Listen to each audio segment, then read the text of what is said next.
জবাবে রাতভর Tel Aviv জেরুজালেমে ক্ষেপণাস্ত্র হামলা চালালো ইরান। নিহত 1, আহত 40। ইরানে পাল্টা হামলা। দিনাজপুরের ঘোড়াঘাটের সড়ক দুর্ঘটনায় প্রাণ গেল 5 জনের, আহত 15। মুন্সিগঞ্জের পদ্মা সেতুতে বাস ট্রাক সংঘর্ষে নিহত 2। ঈদুল আজহা উপলক্ষে সরকারি 10 দিনের ছুটির আজ শেষ দিন। সড়ক, রেল, নৌপথে কর্মস্থলে ছুটছে মানুষ। ভোগান্তি না থাকায় যাত্রীদের স্বস্তি। অন্যান্য বার এসে এবার মনে করেন যে এবার আর সেই ভোগান্তিটা আর নেই। কোস্টগার্ডের লোক ছিল, ওই জন্য বেশি অতিরিক্ত কোনো যাত্রী নিতে দেন না, লঞ্চ টাইম মতো ছাড়ছে। লন্ডনে ডক্টর ইউনুস তারেক রহমানের বৈঠক। বিচার সংস্কারে অগ্রগতি হলে রমজানের আগেই নির্বাচন, ঐক্যমত্যে হবে জুলাই সনদ। প্রধান উপদেষ্টা বলেন, সকল প্রস্তুতি সম্পন্ন করা গেলে 2026 সালের রমজান শুরু হওয়ার আগের সপ্তাহেও নির্বাচন আয়োজন করা যেতে পারে। লন্ডন বৈঠকে নির্বাচন নিয়ে জাতির হতাশা কেটেছে মন্তব্য মির্জা ফখরুলের। এক দলের সঙ্গে আলাপ করে সিদ্ধান্তকে অনিশ্চয়তা সংকেত বলছে এনসিপি। এবং টেস্ট, ওয়ানডে ও টি20 পূর্ণাঙ্গ সিরিজ খেলতে শ্রীলঙ্কায় পৌঁছেছে শান্ত লিটনরা। 17 জুন গোলে প্রথম টেস্ট মধ্য দিয়ে শুরু হবে মিশন। দেখছিলেন শিরোনাম। সংবাদ সকালের সঙ্গে আছি আমি আয়েশা বুবলি। শুরুতে আন্তর্জাতিক প্রসঙ্গ। ইসরায়েলকে লক্ষ্য করে 3 দফায় 200 ক্ষেপণাস্ত্র ছুড়েছে ইরান। শুক্রবার রাতেই ক্ষেপণাস্ত্রের আঘাতে কেঁপে ওঠে তেল আবিব ও জেরুজালেম। হামলায় ইসরায়েলে প্রাণ গেছে 1 জনের, আহত হন অন্তত 40 জন। এর মধ্যেই যুক্তরাষ্ট্রের সহায়তায় বিধ্বংসী মারণাস্ত্র প্রতিহতের চেষ্টা চালায় তেল আবিব। এমনকি দখলদারদের আকাশ প্রতিরক্ষা ব্যবস্থা জোরদারে ইসরায়েলে নৌবহর পাঠানোর সিদ্ধান্ত এসেছে যুক্তরাষ্ট্রের পক্ষ থেকে। অন্যদিকে জাতিসংঘের ডাকা নিরাপত্তা পরিষদের বৈঠকে উত্তপ্ত বাক্য বিনিময় করে ইসরায়েল ও ইরান। নীরব দাসের রিপোর্ট। তেল আবিব জুড়ে সাইরেন আর ক্ষেপণাস্ত্র বিস্ফোরণের বিকট শব্দ। ধোঁয়ায় ছেয়ে গেছে ইসরায়েলের রাতের আকাশ। ইসরায়েলি হামলার জবাবে শুক্রবার রাতেই অপারেশন ট্রুথ প্রমিস 3 চালায় ইরান। আঘাত হানে একাধিক সামরিক ও বেসামরিক স্থাপনায়।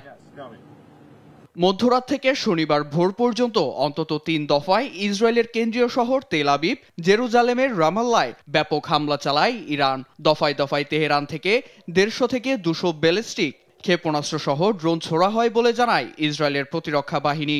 সে সময় ইয়েমেন থেকেও ইসরায়েলের দিকে ধেয়ে আসে ক্ষেপণাস্ত্র। এসব মারণাস্ত্র প্রতিহত করতে যুক্তরাষ্ট্রের সহায়তায় তৎপর হয় দখলদারদের আকাশ প্রতিরক্ষা ব্যবস্থা। হামলায় একাধিক বেসামরিক স্থাপনার ধ্বংসাবশেষ ছড়িয়ে আছে। ঘটনায় হতাহতদের চিকিৎসা নিশ্চিত করতে টহল দিতে দেখা যায় জরুরি স্বাস্থ্যকর্মীদের। ইরানের পাল্টা হামলার আভাসে ইসরায়েলের নাগরিকদের আগেই বাংকারের মতো নিরাপদ স্থানে সরে যাওয়ার নির্দেশ দেয় তেল আবিব প্রশাসন। এতে হামলার অনুপাতে জানমালের ক্ষয়ক্ষতি ঠেকানোকে এক ধরনের বিজয় হিসেবে দেখছে ইসরায়েল। হামলার সময় ইসরায়েলি প্রতিরক্ষা মন্ত্রীকে সঙ্গে নিয়ে বাংকারে অবস্থান নেয় দখলদার নেতানিয়াহু। এ সময় ইরানের সর্বোচ্চ ধর্মীয় নেতা আয়াতুল্লাহ আলী খামিনি ও প্রেসিডেন্ট মাসুদ পেজেশকিয়ানের বাসস্থান লক্ষ্য করে পাল্টা হামলা চালায় ইসরায়েল।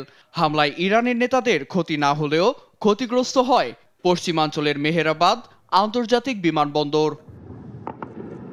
দুদেশের সামরিক সংঘাতের মধ্যেই জরুরি বৈঠকে বসে জাতিসংঘ নিরাপত্তা পরিষদ। ইসরায়েল রাষ্ট্রীয় সন্ত্রাসবাদকে প্রতিফলিত করে, যা আন্তর্জাতিক আইনের গুরুতর লঙ্ঘন বলে অভিযোগ তোলেন ইরানের দূত আমির সায়েদ ইরাভানি।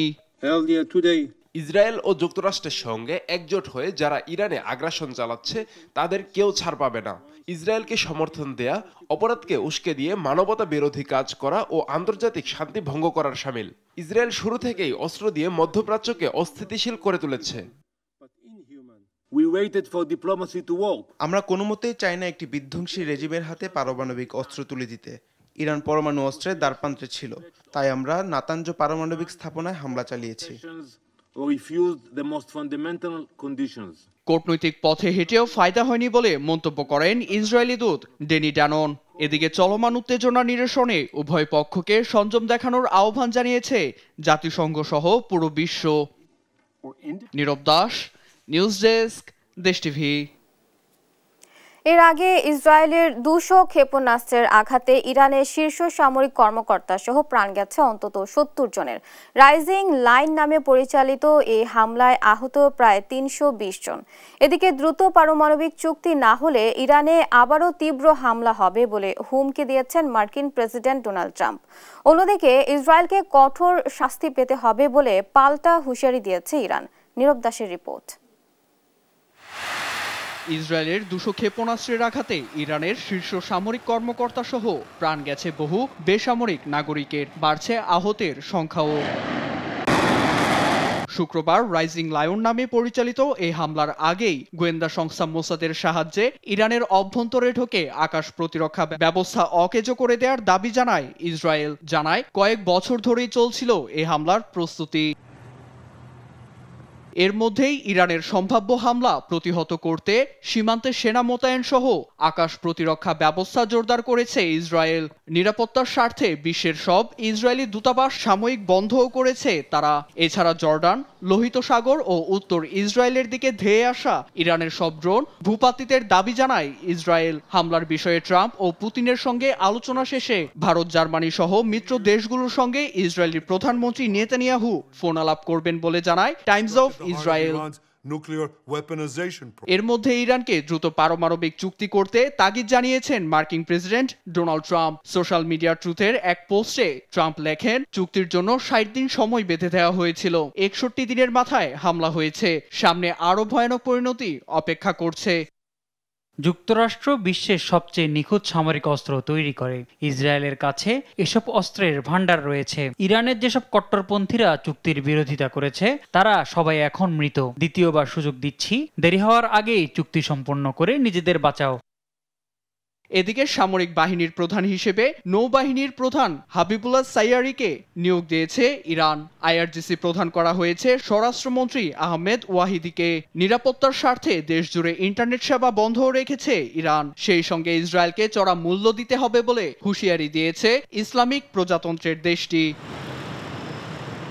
নীরব দাস, নিউজ ডেস্ক, দেশ টিভি। ইরানের পাল্টা আক্রমণের শঙ্কা ইসরায়েলের সুপার শপে ফুরিয়ে যাচ্ছে মজুদ। আতঙ্কের মধ্যে খাবার ও পানি সংগ্রহ করছেন বাসিন্দারা। দখলকৃত পশ্চিম তীরে সব ফিলিস্তিনি শহরে ঘোষণা করা হয়েছে লকডাউন। ফাতেমা তাসনিমের রিপোর্ট। একের পর এক খালি হয়ে যাচ্ছে ইসরায়েলের সুপার শপ। ইরানের পাল্টা আক্রমণের শঙ্কায় এখন আতঙ্কে ইসরায়েলের বাসিন্দারা। দ্রুত বেশি পরিমাণে খাবার ও পানি নিজ বাসস্থানের জন্য সংগ্রহ করছেন সাধারণ মানুষ, যার কারণে সুপার শপে ফুরিয়ে আসছে মজুদ। ইসরায়েল জুড়ে বেজে ওঠে সাইরেন, আর মুঠোফোনে পৌঁছে যায় সতর্কবার্তা। প্রশাসনের পক্ষ থেকে জানানো হয় গুরুতর হুমকির শঙ্কা আছে। পরামর্শ দেয়া হয় আশ্রয় কেন্দ্রের কাছাকাছি অবস্থানের। এরপর অনেকেই আতঙ্ক নিয়েই ঘরে খাবার ফুরিয়ে যাওয়ার দুশ্চিন্তায় ছুটে যাচ্ছেন সুপার শপে। আমরা ভীষণ ভয়ে আছি। পরিস্থিতি কতটা গুরুতর, ইরানি আক্রমণ ও আসন্ন পাল্টা আক্রমণ সম্পর্কে আমাদের মুঠোফোনে অ্যালার্ম পেয়ে আমরা সত্যিই হতবাক হয়ে গিয়েছিলাম। আমরা আরো ভয় পাচ্ছি যে আমাদের বাড়িতে পর্যাপ্ত সরবরাহ নেই। তাই আমরা প্রথমে প্রয়োজনীয় জিনিসপত্র মজুত করতে এসেছি। আগামীকাল বাড়ি থেকে বের না হলেও অন্তত কিছু খাবার ও পানি পাবো। এমনকি হাসপাতালে জরুরি বিভাগ জানায় রক্ত সংগ্রহ কার্যক্রম বাড়ানো হয়েছে। সেই সঙ্গে হাসপাতাল কর্তৃপক্ষ রোগীদের বাড়ি ফিরে যাওয়ার জন্য রিলিজ দিচ্ছেন। এমনকি দখলকৃত পশ্চিম তীরে সব ফিলিস্তিনি শহরে ঘোষণা করা হয় লকডাউন। তড়িঘড়ির মধ্যেও দেশ ও পরিবারের শান্তি কামনা করছেন ইসরায়েলবাসী। অ্যালার্মের শব্দে ঘুম থেকে উঠেছিলাম আর ঘুমাতে পারিনি। যদি কিছু ঘটে যায় সেই ভয়ে আছি। পরিবারের জন্য কিছু খাবার ও পানি নিয়ে যাচ্ছি। আমি আশা করি সবকিছু শান্ত হবে। আমরা শান্তি চাই। আমি চাই আমার পরিবার ও দেশ নিরাপদ থাকুক। তবুও আমাদের আশ্রয় কেন্দ্র আছে। আমরা যে কোনো কিছুর জন্য প্রস্তুত। ইসরায়েলের জরুরি অবস্থা কিছুটা শিথিল করলেও সার্বিক নিরাপত্তার স্বার্থে এখনও বন্ধ আছে আকাশপথ, শিক্ষা প্রতিষ্ঠান ও অফিস আদালত। ফাতেমা তাসনিম, নিউজ ডেস্ক, দেশ টিভি। দিনাজপুরের ঘোড়াঘাটে বাস ট্রাকের মুখোমুখি সংঘর্ষে নিহত হয়েছেন ৫ জন, আহত অন্তত ১৫। এদিকে পদ্মা সেতু দুর্ঘটনায় প্রাণ গেল ২ জনের। শুক্রবার রাত ৩টার দিকে দিনাজপুর ঘোড়াঘাট আঞ্চলিক মহাসড়কের নুরজাহানপুর এলাকায় ঢাকাগামী নাবিল এন্টারপ্রাইজের একটি বাসের সাথে আমবোঝাই ট্রাকের মুখোমুখি সংঘর্ষ হলে ঘটনাস্থলেই বাসের ৫ জন যাত্রী নিহত হয়। গুরুতর আহত ১৫ জনকে উদ্ধার করে ঘোড়াঘাট স্বাস্থ্য কমপ্লেক্সে নেওয়া হয়েছে। এদিকে মুন্সিগঞ্জের পদ্মা সেতুতে ইমাদ পরিবহনের একটি যাত্রীবাহী বাস সামনে থাকা ট্রাকের পিছনে ধাক্কা দিলে দুমড়ে মুচড়ে যায় বাসটি। এতে গুরুতর আহত ১২ যাত্রীকে শ্রীনগর স্বাস্থ্য কমপ্লেক্সে নিলে চিকিৎসক ২ জনকে মৃত ঘোষণা করেন। দেখতে দেখতেই শেষ হয়ে গেল ঈদুল আজহার ১০ দিনের ছুটি। অন্যবারের তুলনায় এবার স্বাচ্ছন্দ্যে ফিরতে পেরে দক্ষিণাঞ্চলের মানুষ ব্যাপক খুশি। সরকারি ঈদ ছুটির শেষ দিন, তাই সদরঘাটে ভোর রাত থেকে ছিল ঢাকা ফেরা মানুষের ঢল। সড়কপথে যাত্রীরাও স্বাচ্ছন্দ্যে পরিবার নিয়ে কর্মস্থল ঢাকায় ফিরতে পেরে স্বস্তি প্রকাশ করেন। সড়ক নৌপথ ঘুরে আরো জানাচ্ছেন ফজলে আদিত্য। শনিবার ভোরে সদরঘাটের এই দৃশ্যই বলে দেয় পরিবার ও প্রিয়জনদের সঙ্গে ঈদের আনন্দ ভাগাভাগি করে স্বাচ্ছন্দ্যে কর্মস্থল ঢাকা শহরে ফিরছেন কর্মজীবী, ব্যবসায়ী সহ বিভিন্ন পেশাজীবী মানুষ। দক্ষিণাঞ্চলের জেলা বরিশাল, পটুয়াখালী, রাজবাড়ী, ভোলা, শরীয়তপুর থেকে ভোগান্তি ছাড়া অনেকেই লঞ্চে পৌঁছেছেন ঢাকা। আগের তুলনায় ঈদের ছুটি বেশি হওয়ায় যাত্রীরা অনেকটা স্বস্তিতেই ফিরেছেন রাজধানীতে। এবারের তুলনা অনেক ভালো ছিল, রোজার ঈদের তুলনা অনেক ভালো ছিল। ঈদে ভোলার লাইনের ইলিশা থেকে যে আমরা আসা যাওয়া করি, লাইনের লঞ্চ সার্ভিস অনেক ভালো, কোস্টগার্ডের লোক ছিল, ওই জন্য বেশি অতিরিক্ত কোনো যাত্রী নিতে দেন, লঞ্চ টাইম মতো এসেছে। তাছাড়া হলো কোরবানি আলাদা একটা ব্যাপার, কোরবানিতে গরু গোশ খাওয়া, আমাদের 2 দিন পর অফিস খুলে যায়, এটা নাও খেয়ে আসতে পারি। এবার মোটামুটি কোরবানি সম্পূর্ণ খেয়ে আসতে পারছি, এখানে খুব আনন্দ বোধ করতেছে। একই দৃশ্য গাবতলী সায়েদাবাদ বাস টার্মিনালে। ঈদুল আজহার ছুটির শেষ দিনে উত্তরাঞ্চলের মানুষ গাবতলী হয়ে ঢাকায় ফিরতে দেখা যায়। সড়ক পথে অনেকটা ভোগান্তি ছাড়াই যাতায়াত করতে পেরে স্বস্তি প্রকাশ করেছেন যাত্রীরা। কোনো সমস্যা হয় না, সুষ্ঠুভাবে পৌঁছেছি। অন্যান্য বার এসে এবার মনে করেন যে এবার আর সেই ভোগান্তিটা আর নেই, বাসের জ্যাম নেই, কোনো ভোগান্তি নেই, কোনো জায়গায় দাঁড়াতে হয় না। রাত্রে আসছে তো, রাত্রের গাড়ি ফেরিঘাটে হয়তো 20-50টা গাড়ি ফেরিঘাটে জ্যাম ছিল, তারপর তো রাস্তা পুরোটাই ক্লিয়ার। ঈদের ছুটির শেষ দিন হলেও ছুটি শেষ হওয়ার 2-3 দিন আগ থেকেই মানুষ রাজধানীতে ফেরায় আজ সড়ক ও নৌপথের যাত্রা অনেকটাই স্বস্তির। মাহবুব তামিম, দেশ টিভি, ঢাকা। ঈদুল আজহার ছুটি শেষে রাজধানীতে ফিরছেন ঘরমুখ মানুষ। আরো জানাতে কুমিল্লা থেকে সরাসরি যুক্ত হচ্ছেন সহকর্মী সুমন কবির। সুমন, মহাসড়কে যানজট সৃষ্টি হয়েছে কিনা এবং যাত্রীদের চাপ কেমন দেখছেন আমাদের জানাবেন। জি বুবলি, আপনি যেটা বলছেন, আসলে আমি আজকে সকাল থেকে দেখেছি প্রত্যেকটি কুমিল্লার যে বাস স্ট্যান্ডগুলো রয়েছে এবং বিশেষ করে ঢাকাগামী যে যাত্রী রয়েছে, আমি দেখতে পাচ্ছি দীর্ঘ লাইন টিকিট কাটার জন্য। এখন পর্যন্ত তারা সকাল 6টার থেকে আসলে লাইনে দাঁড়িয়ে টিকিট পেয়েছে।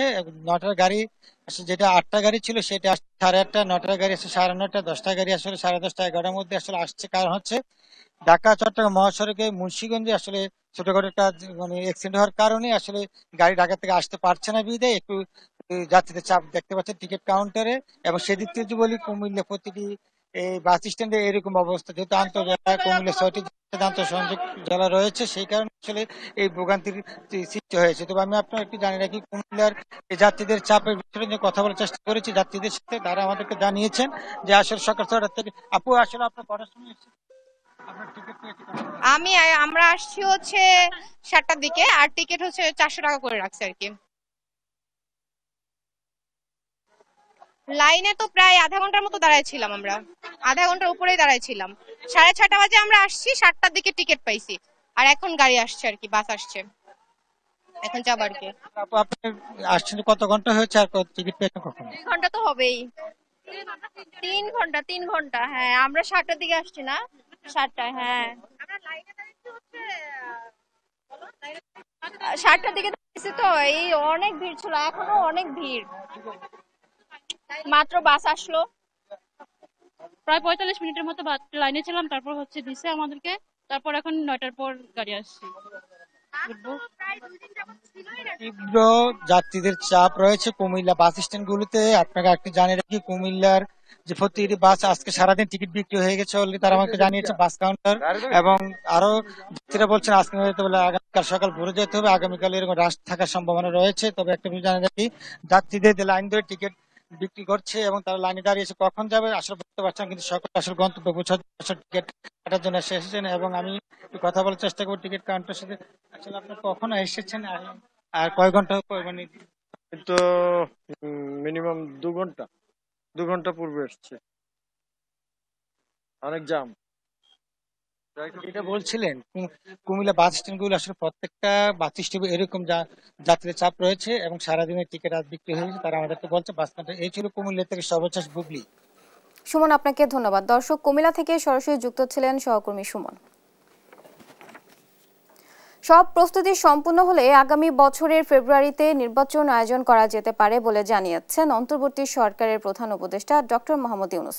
যুক্তরাজ্যের লন্ডনের একটি হোটেলে প্রধান উপদেষ্টা ও বিএনপির ভারপ্রাপ্ত চেয়ারম্যান তারেক রহমান বৈঠক করেন। পরে ব্রিফিংয়ে প্রধান উপদেষ্টা নিরাপত্তা উপদেষ্টা খলিলুর রহমান এসব কথা বলেন। বিএনপির স্থায়ী কমিটির সদস্য আমির খসরু মাহমুদ চৌধুরী বলেন, ঐকমত্যের ভিত্তিতে হবে সংস্কার ও জুলাই সনদ। সাদ আহমেদের রিপোর্ট। চলমান রাজনৈতিক টানাপোড়েন, নির্বাচনের সময় নিয়ে ধোঁয়াশা, সেই সঙ্গে কেমন হবে আগামীর বাংলাদেশ, সবকিছুর কেন্দ্রবিন্দুতে ছিল প্রধান উপদেষ্টার সঙ্গে তারেক রহমানের বৈঠক। শুক্রবার বাংলাদেশ সময় দুপুর 1টায় লন্ডনের ডরচেস্টার হোটেলের সামনে আসেন বিএনপির ভারপ্রাপ্ত চেয়ারম্যান। তাকে দেখে উচ্ছ্বাসে ফেটে পড়েন সড়কের দুপাশে ব্যানার ও ফেস্টুন হাতে দাঁড়ানো নেতাকর্মীরা। পরে দুপুর 2টা থেকে শুরু হয় এই বৈঠক। শুরুতেই প্রধান উপদেষ্টাকে বিএনপি চেয়ারপারসন বেগম খালেদা জিয়ার সালাম পৌঁছে দেন তার পুত্র তারেক রহমান। পরে 1.5 ঘণ্টাব্যাপী চলে এই একান্ত বৈঠক। বৈঠকে প্রধান উপদেষ্টার কাছে আগামী রমজানের আগে নির্বাচন আয়োজনের জন্য প্রস্তাব করেন বিএনপির ভারপ্রাপ্ত চেয়ারম্যান। জবাবে প্রধান উপদেষ্টা বলেন, সব প্রস্তুতি সম্পন্ন করা গেলে 2026 সালে রমজান শুরু হওয়ার আগের সপ্তাহে নির্বাচন আয়োজন করা যেতে পারে। সেক্ষেত্রে রমজানের আগে নির্বাচন আয়োজনে সংস্কার ও বিচারের বিষয়ে পর্যাপ্ত অগ্রগতি অর্জন করা প্রয়োজন হবে বলেও মত দেন অধ্যাপক মোহাম্মদ ইউনূস। বৈঠক শেষে প্রধান উপদেষ্টা এবং তারেক রহমানের পক্ষ থেকে যৌথ ব্রিফিং করেন নিরাপত্তা উপদেষ্টা খলিলুর রহমান, বিএনপি স্থায়ী কমিটির সদস্য আমির খসরু মাহমুদ চৌধুরী ও প্রেস সচিব শফিকুল আলম। এ সময় বিএনপি স্থায়ী কমিটির সদস্য বলেন, ঐক্যমতের ভিত্তিতে হবে সংস্কার ও জুলাই সনদ। ঐক্যমতের পরিপ্রেক্ষিতে আমরা সংস্কার এবং জুলাই সনদ দুটাই করব। সকলের ঐক্যমতের পরিপ্রেক্ষিতে সেটা সিদ্ধান্ত নেওয়া হবে এবং এটা আমি নিশ্চিত এটা খুব কম সময়ের মধ্যে আমরা সেই সিদ্ধান্ত নিতে পারব। আর শিগগিরই নির্বাচনের তারিখ ঘোষণা করবে ইসি বলে জানান জাতীয় নিরাপত্তা উপদেষ্টা খলিলুর রহমান। এ সময় নির্বাচনের সময় নিয়ে প্রধান উপদেষ্টা ও তারেক রহমানের বক্তব্য তুলে ধরেন তিনি। নির্বাচন কমিশন আমরা আশা করব শীঘ্রই একটা তারিখ ঘোষণা করবে। জনাব তারেক রহমান প্রধান উপদেষ্টার কাছে আগামী বছরের রমজানের আগে নির্বাচন আয়োজনের প্রস্তাব করেন। প্রধান উপদেষ্টা বলেন যে তিনি আগামী বছর এপ্রিলের প্রথমার্ধের মধ্যে নির্বাচন অনুষ্ঠানের ঘোষণা দিয়েছেন। সকল প্রস্তুতি সম্পন্ন করা গেলে 2026 সালের রমজান শুরু হওয়ার আগের সপ্তাহেও নির্বাচন আয়োজন করা যেতে পারে। সেক্ষেত্রে সেই সময়ের মধ্যে সংস্কার ও বিচারের বিষয়ে পর্যাপ্ত অগ্রগতি অর্জন করা প্রয়োজন হবে। নতুন বাংলাদেশ গড়ার প্রত্যয়ে সবাইকে একসঙ্গে কাজ করার আহ্বানও জানান তারা। সাদ আহমেদ, দেশ টিভি, ঢাকা। প্রধান উপদেষ্টা ও বিএনপির ভারপ্রাপ্ত চেয়ারম্যানের বৈঠকটি সৌহার্দ্যপূর্ণ ও ফলপ্রসূ হয়েছে বলে জানিয়েছেন বিএনপি মহাসচিব মির্জা ফখরুল ইসলাম আলমগীর। নির্বাচন নিয়ে জাতির হতাশা কেটেছে বলে জানান তিনি। গণতন্ত্র প্রতিষ্ঠায় জাতীয় ঐক্য আরও শক্তিশালী করার আহ্বান জানান মির্জা ফখরুল। নিয়াজ মোর্শেদের রিপোর্ট জানাচ্ছেন মাহবুব তামিম। শুক্রবার লন্ডনে বাংলাদেশ সময় দুপুর 2টায় অনুষ্ঠিত হয় প্রধান উপদেষ্টা ডক্টর মোহাম্মদ ইউনূস ও বিএনপির ভারপ্রাপ্ত চেয়ারম্যান তারেক রহমানের একান্ত বৈঠক। বৈঠকে নির্বাচন সংস্কার ও বিচার সহ নানা বিষয়ে ফলপ্রসূ আলোচনা হয়েছে বলে জানান বিএনপি মহাসচিব মির্জা ফখরুল ইসলাম আলমগীর। বিকেলে গুলশানে দলের চেয়ারপারসনের কার্যালয়ে লন্ডনের বৈঠক নিয়ে তাৎক্ষণিক প্রতিক্রিয়ায় এসব কথা বলেন তিনি। প্রথম একটি বৈঠক যেটা সত্যিকার অর্থে জাতি অত্যন্ত উদ্বিগ্ন ছিল, সেই বৈঠকটিতে আল্লাহর হুকুমে সফল হয়েছেন। এ সময় তিনি আরো বলেন, এই বৈঠকের মধ্য দিয়ে নির্বাচন নিয়ে অনিশ্চয়তা কেটে গেছে। জনাব তারেক রহমানের যে প্রস্তাব, যে নির্বাচন যে ঘোষণা করা হয়েছে আপনার এপ্রিলে, যেটা প্রধান উপদেষ্টা ঘোষণা করেছেন, সেটা উপযুক্ত সময় নয় বিধায় তাকে পিছিয়ে নিয়ে আসা এবং সেই ক্ষেত্রে আমরা অত্যন্ত আনন্দের সঙ্গে গোটা জাতি আনন্দের সঙ্গে লক্ষ্য করলো যে আপনার এইটাতে প্রধান উপদেষ্টা সম্মত হয়েছেন এবং তারা ফেব্রুয়ারির মাঝামাঝি সময়ে নির্বাচনের সময়সীমা নির্ধারণ করেছেন। অতীতের সব ভুলভ্রান্তি ভুলে আবারও ঐক্যবদ্ধ হওয়ার আহ্বান জানান মির্জা ফখরুল ইসলাম আলমগীর। আসুন আমরা সবাই একসাথে একযোগে জাতীয় ঐক্য সৃষ্টি করে আমরা দেশকে পুনর্গঠনের জন্য নতুন বাংলাদেশ গঠন করবার জন্য এগিয়ে যাই। মাহবুব তামিম, দেশ টিভি, ঢাকা। লন্ডনে প্রধান উপদেষ্টা ও বিএনপির ভারপ্রাপ্ত চেয়ারম্যান তারেক রহমানের বৈঠকটি রাজনৈতিক দলগুলোর জন্য সরকারের প্রতি একটি আস্থা তৈরি করছে বলে মন্তব্য করেছেন বাম মতাদর্শের রাজনৈতিক দলগুলো। তবে এই বৈঠকটি নেতিবাচকভাবে দেখছে এনসিপি। তারা বলছেন একটি দলের সঙ্গে আলোচনা করে কোনো সিদ্ধান্ত নেওয়া এক ধরনের অশনি সংকেত। নিয়াজ মোর্শেদের রিপোর্ট। বাংলাদেশ সময় দুপুর 2টায় লন্ডনে প্রধান উপদেষ্টার সঙ্গে বৈঠকে বসেন বিএনপির ভারপ্রাপ্ত চেয়ারম্যান তারেক রহমান।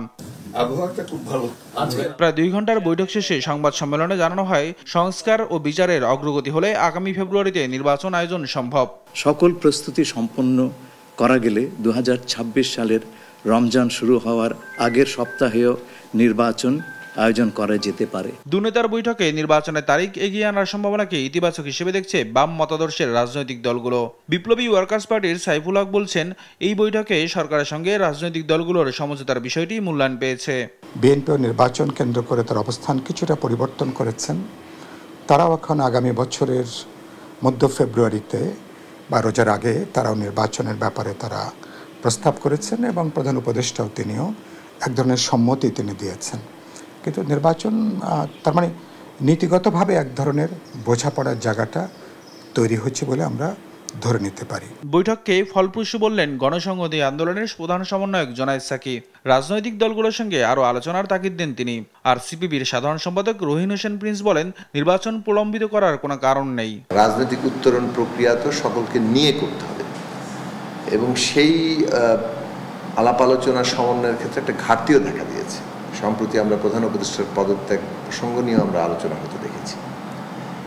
কাজেই এইরকম একটা বাস্তবতায় যখন আবার রাজনৈতিক দলগুলোর সাথে বৈঠক হলো এবং দেশের অন্যতম বৃহৎ রাজনৈতিক দল বিএনপির অ্যাক্টিং চেয়ারপারসনের সাথে বৈঠক হয়েছে, সেটা নিঃসন্দেহে একটা ইতিবাচক ঘটনা। আমরা মনে করি যে সংস্কারের প্রধান কাজ হচ্ছে সুষ্ঠু, অবাধ, গ্রহণযোগ্য নির্বাচনের জন্য পর্যাপ্ত সংস্কার করা এবং 2024 গণঅভ্যুত্থানের আগে যে হত্যাযজ্ঞ সংঘটিত হয়েছে তার বিচার দৃশ্যমান করা। তবে এনসিপির নেতারা এই বৈঠককে ভিন্ন আঙ্গিকে দেখছেন। বলছেন, একটি দলের সঙ্গে আলাপ করে নির্বাচন বিষয়ে কোনো সিদ্ধান্ত নেওয়া অশনি সংকেত। বাংলাদেশের জনগণের যে প্রত্যাশা ছিল সেটা আমরা আজকে দেখেছি। একটি দলের সাথে মিটিং হয়েছে এবং সেই প্রত্যাশার কোনো আমরা জায়গা দেখি নাই। আমরা সেখানে জুলাই ঘোষণাপত্রের কোনো স্পষ্টতা সরকার থেকে এই পর্যন্ত কোনো বার্তা দেখি নাই। আমরা বিচার প্রশ্নে এই পর্যন্ত কোনো স্পষ্ট সরকার থেকে বার্তা দেখি নাই। নির্বাচন কমিশনের নিরপেক্ষতা নিয়েও প্রশ্ন তোলেন জাতীয় নাগরিক পার্টি এনসিপির নেতারা। নিয়াজ মোর্শেদ, দেশ টিভি, ঢাকা। ফিরতি যাত্রার আরো খবর জানাতে এই মুহূর্তে রাজধানীর কমলাপুর রেল স্টেশন থেকে যুক্ত হচ্ছেন সহকর্মী ফাহিম ইউসুফ। ফাহিম, রেলপথে যাত্রী চাপ কেমন দেখছেন এবং কি বলছেন যাত্রীরা, আমাদের জানাবেন। দেশের বিভিন্ন অঞ্চল থেকে রাতে ছেড়ে যাওয়ার যে ট্রেনগুলো রয়েছে সেগুলো কিন্তু ভোর থেকেই ঢাকায় এসে ভিড়তে শুরু করেছে। ইতিমধ্যেই কিন্তু বেশ কয়েকটি ট্রেন এসে পড়েছে এবং আমরা দেখতে পাচ্ছি যে অনেকটাই কিন্তু যাত্রীদের ভিড় লক্ষ্য করা যাচ্ছে অন্যান্য সময়ের তুলনায়, সাধারণ সময়ের তুলনায়। তো এই মুহূর্তে আমি কমলাপুরের যে প্ল্যাটফর্মটি রয়েছে, প্ল্যাটফর্মে কিন্তু দক্ষিণাঞ্চলের একটি ট্রেন এসে পৌঁছেছে এবং এখানে দেখা যাচ্ছে যে প্রচুর পরিমাণে মানুষ কিন্তু আসছেন। এছাড়া এখানে যাত্রীদের সঙ্গে আমরা কথা বলে যেটি জানতে পারি যে এখানে কিন্তু সার্বিকভাবে ট্রেন যাত্রায় তেমন কোনো ভোগান্তি তারা শিকার হননি। তারা বলছেন যে অন্যান্য বারের তুলনায় কিন্তু অনেকটা স্বস্তির যাত্রা ছিল এবারের ঈদের যাত্রা, যেমনটা গত ঈদ উল ফিতরেও তারা দেখতে পেয়েছেন। তো সার্বিকভাবে যদি বলি যে এখানকার যাত্রীদের মধ্যে তেমন কোনো ভোগান্তির কথা উঠে আসেনি। এছাড়া যদি বলি যে ঈদের যে যাত্রা সেটি সামাল দিতে কিন্তু রেলওয়ে কর্তৃপক্ষ অতিরিক্ত 10টি বিশেষ ট্রেন চালু করেছিলেন, যে বিশেষ ট্রেনগুলো কিন্তু আজই শেষ দিন ঢাকা থেকে এবং সারা দেশের যে মাঝে বিশেষ ট্রেন চালু হয়েছে সেগুলো। তো সেগুলো কিন্তু আজই শেষ দিন। ঈদের আগে পরে মিলিয়ে মোট 15 দিনের একটি বিশেষ ট্রেন চালু করেছিলেন তারা। তো এগুলো শেষে এখন পর্যন্ত আমরা যতটুকু জানতে পেরেছি যে আজই কিন্তু ধারণা করা হচ্ছে যে আজই শেষ একটি ভিড় দেখা যাবে। এরপর থেকে কিন্তু সাধারণ সময়ের যে যাত্রা সেটি তারা দেখতে পাবেন রেলওয়ে কর্তৃপক্ষ, এমনটাই তারা জানাচ্ছিলেন। তারা বলছেন যে যেহেতু অফিস আদালত সব খুলে গিয়েছে তাই কিন্তু সামনের তেমন কোনো ভিড় দেখতে না পাওয়ার সম্ভাবনা রয়েছে। তো এই ছিল এখানে সার্বিক অবস্থা। এই মুহূর্তে যদি আমরা এখন একজন যাত্রীর সাথে কথা বলি যে আপনাদের এবারের ঈদ যাত্রা কেমন ছিল এবং আসা যাওয়াতে আপনারা কোনো ভোগান্তির শিকার হয়েছিলেন? ঈদ যাত্রা আলহামদুলিল্লাহ অনেক ভালো ছিল। ভিড়ের আগে যেতে পেরেছি এবং ভিড়ের মধ্যে অনেকটা ভিড় একটু কমই হয়েছে আর আমি আসতে পেরেছি। সার্বিকভাবে যে ঈদের যাত্রা ছিল এখানে আপনাদের টিকিট পাওয়া থেকে শুরু করে ভিতরে ব্যবস্থাপনায় কি কোনো ত্রুটি দেখেছেন কিনা, কোনো ভোগান্তির শিকার হয়েছেন কিনা সেটা জানাবেন। হ্যাঁ, ত্রুটি ছিল। ব্ল্যাকে টিকিট ছিল অনেক, নিজেও ভোগান্তির শিকার হয়েছি। টিকিট কাটার 3 মিনিটের মাথায় টিকিট শেষ হয়ে গিয়েছিল, যার কারণে আমরা কেউ টিকিট কাটতে পারিনি। তারপর সামহাও আমরা একটা মাধ্যমে টিকিট কেটে তারপর এসেছি। শুধু আমার ক্ষেত্রে নয়, প্রায় সবার ক্ষেত্রে এরকম।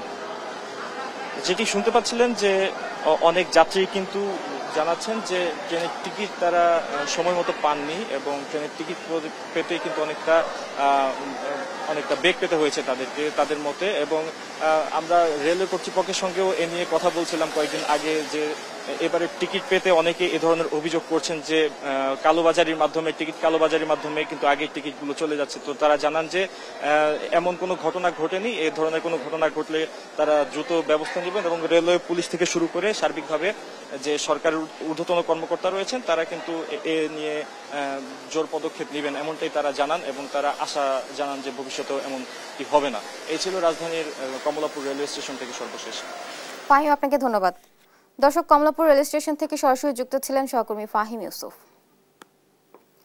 নওগাঁয় বাংলাদেশের কৃষি ও পশুপালন খাতে এক নতুন দিগন্ত উন্মোচিত হয়েছে। এই প্রথমবারের মতো এখানে ব্যবহার করা হচ্ছে আধুনিক সাইলেজ কাটার এবং সাইলেজ বেলার মেশিন।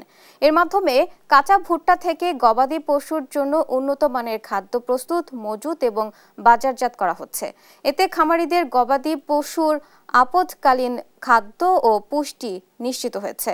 কাজী কামাল হোসেনের প্রতিবেদন, জানাচ্ছেন টুম্পা আফরোজ। সাইলেজ এমন একটি পশু খাদ্য যেখানে সবুজ ঘাস বা ভুট্টা নির্দিষ্ট প্রক্রিয়ায় সংরক্ষণ করে দীর্ঘদিন রাখা হয়। এতে খাদ্যের পুষ্টিমান বজায় থাকে, পাশাপাশি গবাদি পশুর দুধ ও মাংস উৎপাদনে উল্লেখযোগ্য উন্নতি হয়। নওগাঁয় কৃষি ও প্রাণী সম্পদ বিভাগের সহায়তায় এ প্রযুক্তির ব্যবহারে খরার সময় কিংবা ঘাসের অভাবে গবাদি পশুকে পুষ্টিকর খাদ্য সরবরাহ করা সম্ভব হচ্ছে। স্থানীয় নারী উদ্যোক্তা বিজয়া মজুমদার তার নিজস্ব প্রতিষ্ঠানে কাঁচা ভুট্টা থেকে গবাদি পশুর এ খাদ্য তৈরির উদ্যোগ নেয়। কৃষকদের থেকে অপরিপক্ক কাঁচা ভুট্টা কিনে সাইলেজ মেশিনে বিশেষ প্রক্রিয়ায় খাদ্য ও বেল তৈরি করে তা সংরক্ষণ করা হচ্ছে। ভুট্টা কিনে নিয়ে এসে এখানে প্রক্রিয়া করছি, আমরা সংরক্ষণ করছি গরুর খাবারের জন্য। যখন দেখবো যে গরুর বর্ষাকালে গরুর খুব খাবারের সমস্যা হচ্ছে, তখন আমরা এটা বিক্রি করব। PKSF এর আর্থিক সহায়তায় স্থানীয় বেসরকারি উন্নয়ন সংস্থার উদ্যোগে বিজয়াকে আর্থিক ও প্রযুক্তিগত সহায়তা দেওয়া হয়েছে। পাশাপাশি গবাদি খাদ্যের বাজার সৃষ্টি করতেও সার্বিক সহায়তা দিচ্ছে প্রকল্পটি। কৃষকরা ক্ষেত থেকে ভুট্টা বিঘা প্রতি 25,000 টাকায় বিক্রি করছেন। এতে থাকছে না শুকানো ও মাড়াই খরচ। এখনো 1 মাস টাইম আছে ভুট্টা কাটতে, তার আগে আমি বিক্রি করতেছি, তাতে আমি লোক সংখ্যা আমার কম লাগতেছে। খুব লাভজনক। আর এই ফসল যদি এভাবে আপনারা প্রতি বছর আসেন তাহলে যা ভুট্টা চাষ হচ্ছে তার দ্বিগুণ চাষ আমরা করব। জেলায় গবাদি পশুর খাদ্য ও পুষ্টির চাহিদা নিশ্চিতে এ পদ্ধতি ভূমিকা রাখছে বলে জানান জেলা প্রাণী সম্পদ কর্মকর্তা। অন্য কোনো খাবারের কোনো প্রয়োজন নাই। একদিকে যেরকম দুধ উৎপাদন বাড়বে, পাশাপাশি পুষ্টির চাহিদা পূরণ হবে, খাদ্যের খরচ কম হবে, আমার সফলতার মুখ দেখবে। সঠিক প্রযুক্তি ও প্রশিক্ষণ পেলে কৃষি ও প্রাণী সম্পদ খাতে বাংলাদেশ আরও এগিয়ে যাবে বলছেন সংশ্লিষ্টরা। নিউজ ডেস্ক, দেশ টিভি। আমের চারা রোপণ করলে মিলছে 60 টাকা। বনায়ন সৃষ্টিতে এভাবেই হাত বাড়িয়েছে একটি বেসরকারি সংগঠন। তাদের সহায়তায় সারা দেশে এ পর্যন্ত আমসহ 51 প্রজাতির প্রায় 1,30,000 গাছ লাগানো হয়েছে। তারেক রহমানের তথ্য ও ছবিতে জানাচ্ছেন টুম্পা আফরোজ। গাছ লাগানোয় মানুষকে উদ্বুদ্ধ করতে ব্যতিক্রমী উদ্যোগ নিয়েছে বেসরকারি সংগঠন বাংলাদেশ বন্ধু ফাউন্ডেশন। একটি গাছ লাগানোর জন্য তারা কৃষককে দিচ্ছে 60 টাকা করে। এরই মাঝে 2 শতাধিক কৃষক তাদের সহায়তা পেয়েছেন। সংগঠনটির উদ্যোগে সারা দেশে লাগানো হয়েছে প্রায় 1,30,000 গাছ। আমার গাছ লাগিয়েছিল 1600, কিন্তু ওর মধ্যে বড় গাছ থাকার দরুন তিনারা 1000 কাউন্ট করেছিলেন। গাছের পরিমাণ সব মাইপে দিল। আমি 2000 পিস গাছ লাগাচ্ছিলাম। গাছের বয়স যখন 5 বছর হবে তখন আমরা 10 টাকা করে দিব, এবং গাছের বয়স যখন 10 বছর হবে তখন জীবিত গাছ প্রতি আরো 10 টাকা করে দিব। এই সর্বমোট 60 টাকা আমরা দিব। চাঁপাইনবাবগঞ্জে আমের চারা লাগানোয় সহায়তা করার বিষয়টিকে সাধুবাদ জানিয়েছেন কৃষি কর্মকর্তারা। তারা যে পরিমাণ গাছ লাগাবে এইটা চাঁপাইনবাবগঞ্জের জলবায়ু পরিবর্তনের জন্য একটা বড় রকমের একটা ভূমিকা রাখবে, যাতে অদূর ভবিষ্যতে এই পানি সেচের যে এটার জন্য একটা সহায়ক হবে। সারা দেশে 1 কোটির বেশি গাছ লাগাতে চায় সংগঠনটি। নিউজ ডেস্ক, দেশ টিভি।